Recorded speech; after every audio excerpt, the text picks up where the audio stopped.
A'udzubillahi minasyaitonirrajim. Bismillahirrahmanirrahim. Assalamualaikum warahmatullahi wabarakatuh. Puja ke Allah, selawat ke Rasulullah beserta keluarga dan sahabat beliau yang setia sekalian. Penghormatan lun tuan kepada ayahanda dan bunda, kepada seluruh alim ulama dan kepada seluruh keluarga dan kepada seluruh bangsa Aceh, dan kasih sayang lun kepada seluruh keluarga dan anak-anak lun.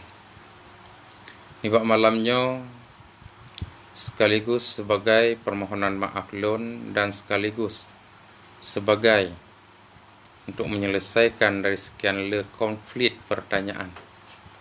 Lun cuma lun bergadai nibak bangsa dengan kata-kata yang sederhana.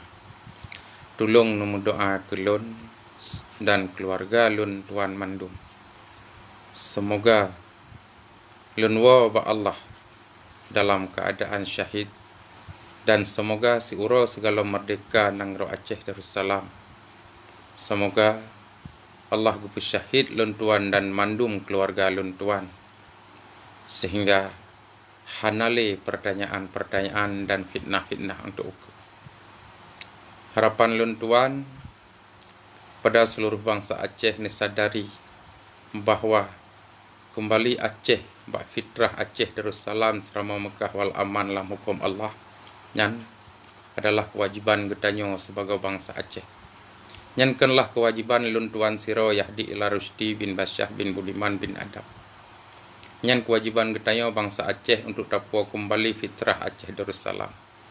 Baik getanyo tamu hukum yang tuh dari hukum manusia dan terimang yang tuh dari Allah datulak. Nyan karena secara tanpa sadar kita terkafirkan dengan sistem. Maka ni bak malamnya lun nyatakan ni bak bangsa dan permohonan maaf lun atas segala kekurangan dan kelebihan. Dengan jaro sipluh diatuh oleh lun megadai ni bak bangsa, tolong aminkan nu melake.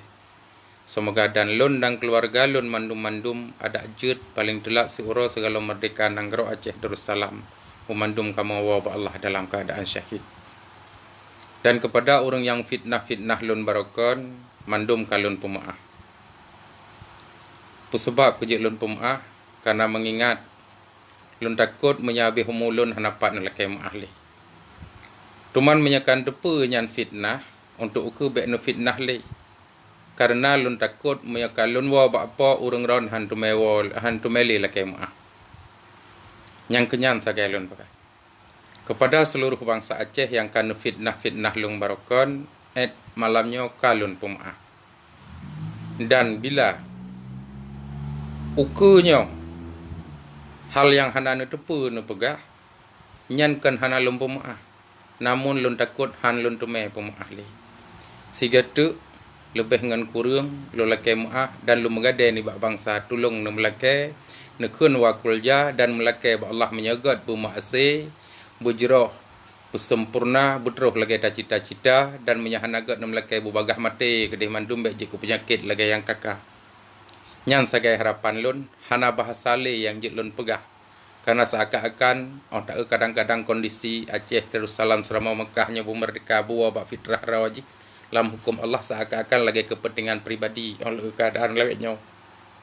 Namun lun megadai si gatuk ni bak bangsa, tolong nu pahami nyo kan kepentingan pribadi lun. Nyo kepentingan getanyo mandum yang perle tapi tanggungjawab ni bak Allah uku. Nu pebut hana nu pebut, nu tem hana tem, nu pelaku hana pelaku, tanyo tetap akan tahu bak Allah dan tanyo akan tak bertanggungjawabkan mandum putra yang tak pelaku. Si gatuk lebih dengan kurang lu lakai maaf. Assalamualaikum warahmatullahi wabarakatuh.